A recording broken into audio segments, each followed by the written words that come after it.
What's up, everyone? This is Jay from Revolution Radio, and I am here to update the impeachment situation. We had Alexander Vindman testify today, and he had some really interesting things to say. He basically said that the transcript of the call between Zelensky and Trump from July 25th was filled with some inaccuracies, and there were some words, Burisma and Biden, that were missing in the transcript that we saw. We did hear that that will be fixed, in fact, considering that Vindman was on the call, he kind of has an idea what was said and what wasn't. He is one of, well, pretty much the majority that claimed that there was a quid pro quo. So to understand this a little bit better, and I'm just going to use a few key witnesses in this, Bill Taylor, Fiona Hill, and Alexander Vindman. They all worked really closely with Zelensky and Trump. The other one, by the way, that I will use is the famous Gordon Sondland, because he had quite a bit of a role to play in this as well. But anyway, so Hill, Vindman, and Taylor, they all claimed that there was quid pro quo, and that it's fairly easy to prove. Essentially because they had contact with Zelensky and were told by the president that he would not take a meeting with Zelensky until Ukraine produced evidence of corruption by Biden, or at the very least, produced an investigation into his corruption. And I think that's really what Trump was going for, was to say, look, there's an investigation into Biden's corruption, because he could then use that during the election. And rather had been, I don't think Trump wanted, I don't think he ultimately wanted the case to be fixed or solved, rather, but he would rather be able to use that as kind of a, something in his back pocket to say, look, Biden's not trustworthy. Ukraine is investigating him. And to kind of lead to this narrative that Biden did have, um, he did play a huge role in the Burisma situation. And I mean, he did to an extent. But it's not nearly what everything I've seen, and trust me, I am no Biden fan. Um, they, the prosecutor that Biden had fired, he wasn't looking into Burisma anyway. And in fact, the prosecutor that replaced that prosecutor, he did in fact look into Burisma, and that was under the direct orders of Biden and Obama. And trust me, I am really not a fan of either one of those guys. So for me to say it, I mean, I was looking, I was really digging. But anyway, so these guys say, look, Trump would not meet with Zelensky. We were told we will not set that up until Ukraine publicly investigates corruption on Biden. And they've said that in their testimonies. The only one who said that no, this isn't right is Gordon Sondland. And Gordon Sondland, for some of you who don't know, he is a huge Republican donor. In fact, that's how he got his position as an ambassador. He runs a hotel chain in the northwest part of our country. He is a big fan of Trump, real big Trump guy. The other three are nonpartisan, military backgrounds. They have very little to do with any specific politicians. So it to me seems odd that there's people who question the validity of this story when you have a Homer in Sondland saying, no, this isn't what happened, and you have these three decorated officials saying, yeah, this is definitely quid pro quo. Now, what makes this even worse, by the way, is the fact that Alexander Vindman said today that he actually reported this because he is an active duty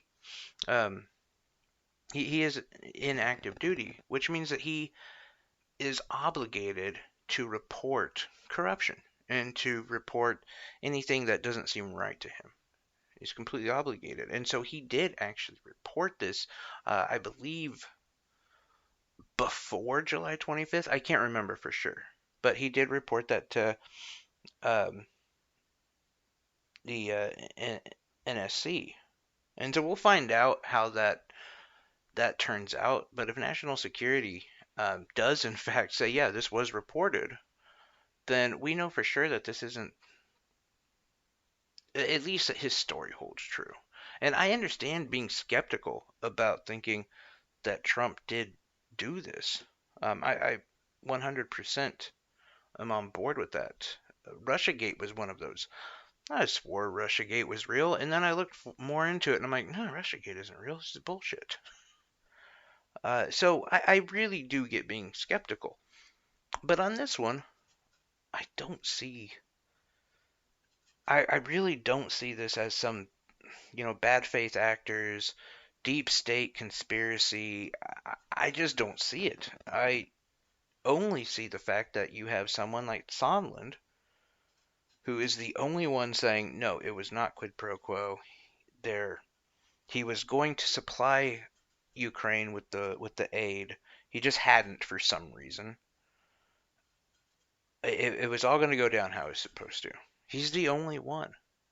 I mean, of course, besides Trump, but in these secret hearings that we're having right now, which by the way, one other big thing that was announced, it is going to a public hearing on Thursday. But the rest of these people, again, all decorated officials, and all saying yes, this is quid pro quo, and in fact, we reported it. How do you take? How do you say? No, I don't believe him. Okay, so you want to say that you don't trust them, that they're deep state, and that they're wrong. They're just trying to get Trump out of office. They're part of some Democratic conspiracy. All right, I'll give you that one. I'll give you that. Do you know why I'll give you that? Because Gordon Sondland just came out and said, no, what I said was Trump said it wasn't quid pro quo. I think it was quid pro quo. Yes, even Gordon Sondland is now saying that he thinks it was quid pro quo, what happened with Ukraine and Trump. So that's where we're at. I feel like there's about no way to backtrack on it. There, of course, has to be some processes done.